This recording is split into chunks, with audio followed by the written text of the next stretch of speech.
Hello everyone, this is Don from Tech Advisor, and I'm here to unbox the LG G8 ThinQ, or Think if you prefer, though they go with ThinQ for some reason. Yeah, let's take it apart and get a look at what we've got here. One of the things you'll see straight out the gate is that this is not a sealed box. This is how LG sent it to us, but I have checked and everything inside is still sealed. So this is, we don't have the nice cellophane to peel off, but let's get going anyway. I think this is a US model. You can tell from the AT&T. The phone's coming out in the US very soon. It's probably not coming to the UK at all, which is where we are, but we still wanted to take a look. So straight out the gate, we've got the nice LG branded cloth. Love it. And there we go. Okay. So right, there's the phone. No distracted driving. Really, don't drive with it. I've never seen that straight out the gate on a phone before. I mean, it's good advice. Take it. Don't use your phone in the car, but all right. So yeah, you can see we've got the sort of gray model. They've also got some really nice, really colorful, bright blue and bright red ones. So we got the boring gray, but it still looks pretty nice. We'll just set that down for a second. Look at all the other usual box bits. Some warranty or something that is not desperately interesting. Is this going to be a case? No, that is not a case. It's our AT&T and LG's combined set of booklets and warranty stuff. Also not very interesting. And then here we are, just, yeah, cable bits. So unsurprisingly, USB-C charging cable. Nice compact charging brick. It's an American one, as you can see. I'm jealous. The UK charging bricks are massive because we've got the big, like, three-pronged plug. I wish I could get a charging brick this size with my phones. That's just the EMI sticker. Cool. Okay, so let's get back to the main event. So here we go. Okay, distracted driving. Let's figure out what I should peel first. Not that bit. Here. There we go. Okay, so there we have it. The LG G8 ThinQ with the grey finish on the back. Let's see if I can get that sticker off. I don't think we need that one. There we go. So, okay. Yeah, this is, we've got the dual camera variant here. There's also a triple camera version. I think just different markets are getting different ones. This is a regular lens, I'm not sure which is which. One's a regular lens and the other one is a wide angle. If your country gets the triple lens version, that's a 2x optical zoom, I think. As you can see, we've got fingerprint scanner on the back, though you might not end up using it. We'll get into why in a sec. And then, yeah, selection of buttons. I guess that's power, and then these are volume and... Don't know what that one is. Let's find out. Maybe that's for smart assistant stuff. Okay, so here we go. So this isn't the only LG flagship this year. They announced this at MWC in Barcelona in February, alongside the LG V50 ThinQ. There we go. The V50 is the 5G phone. The G8 is not 5G. There's no 5G version of this. There's a few other differences between them. This has actually probably the more interesting feature set. It's got some more kind of gimmicky stuff, but kind of fun stuff you can do. So here we go. Oh, new second screen, which seems to just be their way of describing whether you want to hide the notch or not. I've not normally seen that on setup before, but that's a nice option straight out the gate. If you're not a fan of notches, just turn it off and still get the sort of some of the notification stuff there, but that's it. So I like the notch. I don't have a SIM card to hand. We will kind of skip that. Right, so here we go. So we've got a few security options here. There's actually another one that's not in this setup, I think. So we'll see if we can get to that. So I'm going to skip all of these because you've seen Face Unlock and you've seen fingerprints on other phones. The big thing this has, not AT&T. Let's just skip. So we are in the phone. So the big thing that I want to show off, if I can find it, is hand unlock. So other than just using the face unlock or the fingerprint scanner on the back, you can also unlock the phone with your hand. And it's basically scanning the veins in your hand and getting your unique vein signature, which is really cool. And I tested it out in Barcelona and it actually worked way better than I thought it would. So let's see if we can find that. there's a risk that this will be pre-release and we won't have the option in here. But let's find out. Hand ID, there we go. Okay, Hand ID, unlock the screen with your hand. Let's get in. So, yeah, that makes sense. Okay, yeah, need to add something else. Fine, 1, 2, 3, 4. Please never use 1, 2, 3, 4 as your PIN for your own sake. Yeah, fine. Okay, so here we go. I'm gonna hold the phone there. Okay, so got to hold my hand there, a little bit closer, a little bit closer. There it is. We got the circle. And now we'll go back away. And you just sort of keep lowering, and there we go. Okay, we scan my hand. So obviously it suggests here for best results, scan your hand in a few different ways, like the different positions you might hold the phone when you want to try this. So let's do it like that. If I'm going to do it from directly above, oh, that's not going to work with our light. We'll leave that. Actually, it might. So this is infrared, so in theory, it should work even in funny lighting conditions. We'll see if this can handle it. Yeah, there we go. So yeah, that's one of the interesting benefits LG says about using the Hand ID, is that because it's relying on the infrared camera to just read your vein signature, it should be fine in low light in a way that the Face ID won't be. Though obviously your fingerprint scanner doesn't matter. They also say that it's more unique than your fingerprint. So in theory, this is a step up in security even beyond the fingerprint, and that was already more secure than Face ID. So if it works well, this could be like a big new biometric thing. I wouldn't be surprised if you see it in other phones. It's using tech other phones have. It's a 3D timer flight camera in the front bit, which sort of the P30 Pro and the Honor View 20 have been putting on their back cameras to use in bokeh effect for portrait photo and stuff like that.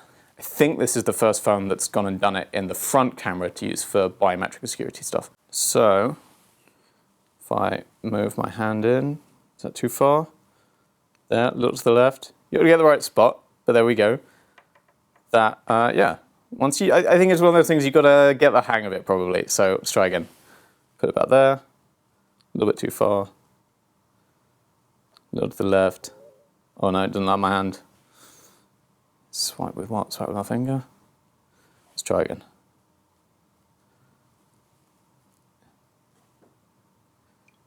So it's obviously a little finicky.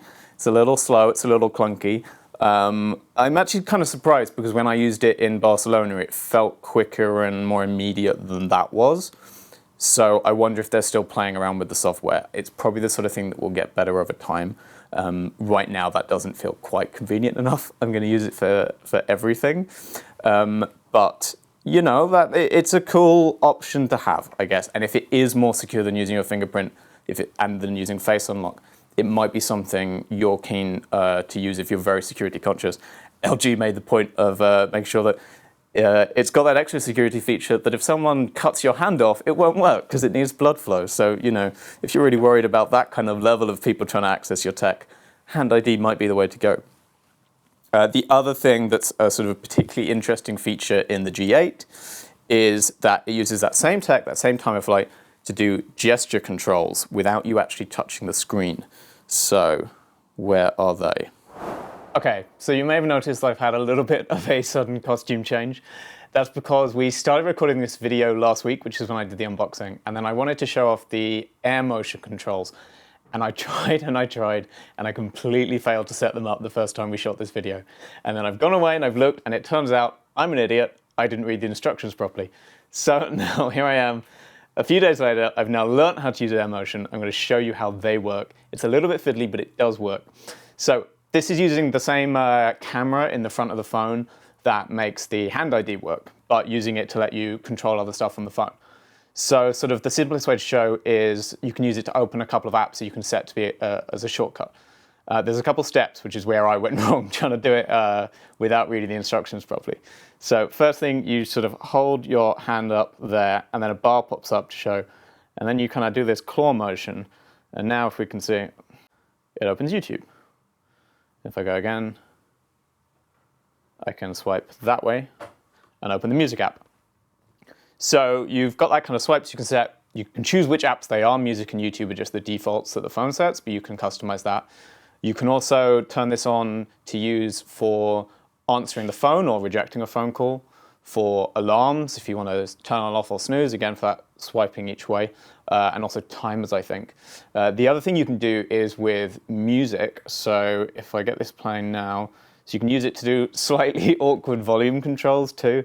So this is just one of the pre-installed bits of music. But again, if I go here, hold for a bit, and now I sort of twist my hand like it's a... You sort of twist your hand like a volume knob, and it just sort of slowly adjusts the position as you go. I mean, it's cool.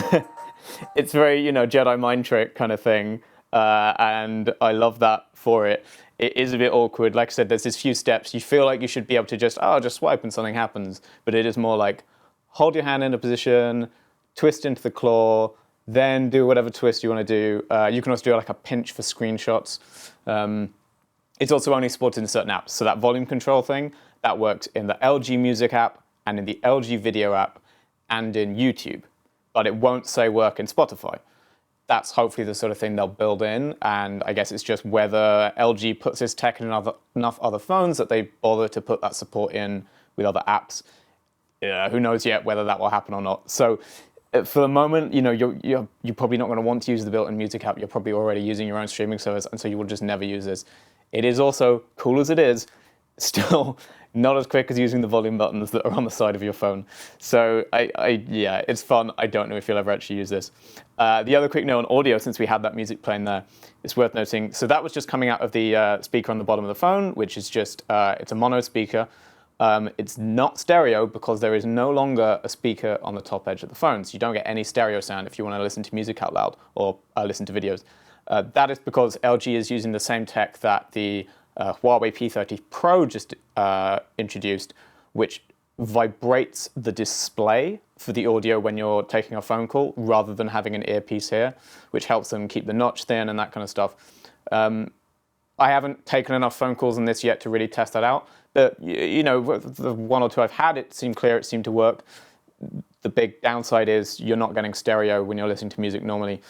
And one word, you know, in terms of reassurance that LG has said at least, it's the display that vibrates, not the glass, which means if you drop the phone and if you crack the glass or smash the glass or whatever, or if you even need to have it replaced, that shouldn't actually affect that functionality. The display that's underneath, the actual OLED panel, that's the bit that's vibrating, and that bit won't be harmed if you just crack the glass. So yeah, this is the G8 ThinQ. Not coming out in the UK, like I said. It's on pre-order right now in the US, but it's out this week, I think. It's $800 and something is in that kind of price range. So it's a pretty steep price for what it is. I mean, it is flagship specs, Snapdragon 855, 6 gigs of RAM, that kind of thing. But I don't know if it's quite in a space where it's really going to compete with the Galaxy S10, with the iPhone XS, with the Huawei P30 Pro. What's really setting it apart is these sort of that TOF stuff on the front, the hand ID and the air motion gesture controls. They're the kind of unique features, and they're cool. They do work. Are they really enough to make you buy this phone? I'm not sure, but maybe you like it more than I do. But yeah, I mean, other than that, it's pretty. One thing I didn't actually mention that I really like, there's no camera bump at all on the back. That is totally flush with the body. Having just come off of reviewing the Huawei P30, which is like one of the worst camera bumps I've seen in my life, it is really nice that this is just totally built in.